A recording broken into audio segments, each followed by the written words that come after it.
ready. GMA Weather, serbisyong totoo ng GMA News.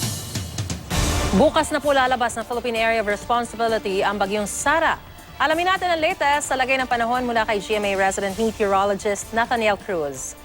Mantani.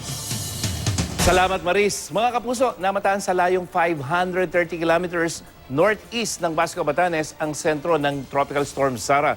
At may lakas ito ng hangin nasa 85 kilometers per hour malapit sa gitna at ang bugso umaabot pa rin ng 105 kilometers per hour. Kumikilos ito pa northeast ng 15 kilometers per hour. At sa track ng pag-asa, papuntang Japan mga kapuso, yung sentro ng bagyo. At dahil malayo na ito, wala na po itong epekto sa bansa o kahit sa anumang panig ng bansa. At ngayong weekend, magpapaulan ang hanging amihan o northeast monsoon dyan sa Luzon, habang apektado naman ng easterlies o yung mainit na hangin galing sa Pacific Ocean ang Visayas at Mindanao. Sa datos ng Metro Weather, maghapon ang ulan dyan sa may Quezon, Aurora provinces, kasama ang Bicol region. Bukas po yan, habang may ulan na sa hapon, ang ilang bahagi ng Northern Luzon, Central Luzon, kasama po ang Angat at ang Southern Luzon. Sa linggo, buong araw na maulan dyan sa may eastern section ng Luzon at may ulan na rin sa iba pang lugar sa Luzon at yan pagdating sa hapon. Sa Metro Manila, asahan ang ulan tuwing hapon, ngayong weekend, kaya yung mga lalabas ng bahay, yung mga may activity na outdoor, siguraduhin nyo pong naka-IM ready kayo sa mga pagulan. Sa Visayas at Mindanao, maghapon ang ulan sa malaking bahagi. Sa Sabado yan, mga kapuso, at sa hapon naman, ang ulan pagdating ng linggo. Pero mga kapuso, may mga malalakas na thunderstorm sa maraming bahagi ng Mindanao sa linggo ng hapon. Pwede namang umabot sa mahigit 4 na metro ang taas ng alon dyan sa may Batanes, Cagayan, Isabela at maging sa Ilocos provinces na delikado po sa mga maliliit na bangka. Maris? Apo, Mang Tani, sinabi niyo po na lalabas na bukas na Philippine Area of Responsibility yung bagyong Sara. So, ibig po bang sabihin nito, bubuti na po yung lagay ng panahon dun sa mga lugar na talagang naapekto na ito, kung saan ito naglandfall, Mang Tani? Yes, Maris.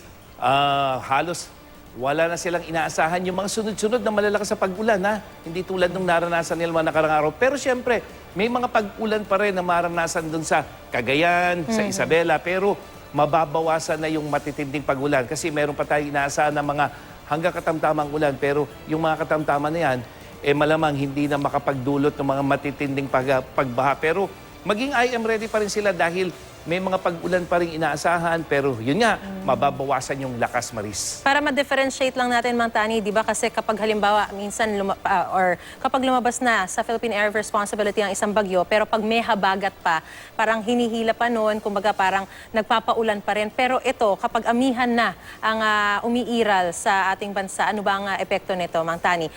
Mararamdaman na ba natin yung talagang malamig na panahon na? Yun yung isang natin, Maris. Yun nga lang kasi, hindi pa masyadong matindi yung dating ng amihan, kaya yung lamig ng panahon, hindi pa natin inaasahan. At nabanggit natin kasi meron pa tayong easterlies, Maris.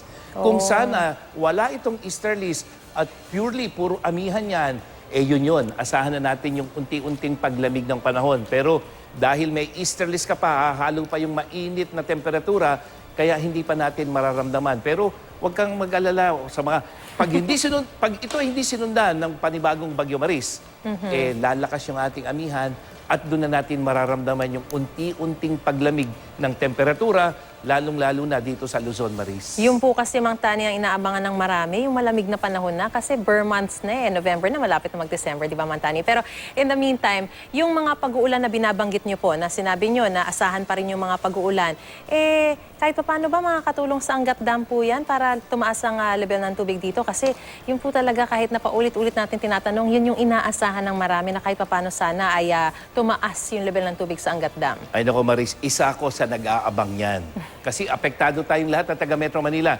Ito yung araw ng Sabado ito, hapon, makikita mo yung kulay na yan, yan yung ibig sabihin may ulan. Nandito yung watershed ng Angat at kahit pa paano, merong mga ulan sa watershed kahit wala doon sa mismong dam. At araw ng Linggo, ganun din ang nakikita natin, meron ding mga pagulan. Pero mga kapuso, Maris, ang ano kasi natin, mapuno sana itong Angat Dam. So kung ang ulan lamang dulot ng thunderstorm, bahagya niyang mapapataas yan, sapat lamang para kung ano yung kukunin mo, madadagdagan lang niya, mga isa o dalawang araw. Pero yung sabihin mo na kasi halos 20 metro ang kakulangan ng tubig ng Angat Dam, hindi kaya ng mga thunderstorm na punuin o kahit kalahati man lang nung sa 20 metro, mapuno niya. So, ang talagang kinakailangan, Maris, bagyo na magdadagdag, magdadala ng napakaraming ulan para mapuno o kahit man lang 15 meters o 10 meters, madagdagan yung level ng tubig dyan sa Angat Dam. Nako, dasal-dasal pa ng konti, Mantani. Maraming salamat po sa inyo, Mantani. Si Nathaniel Cruz po ang ekspertong totoo.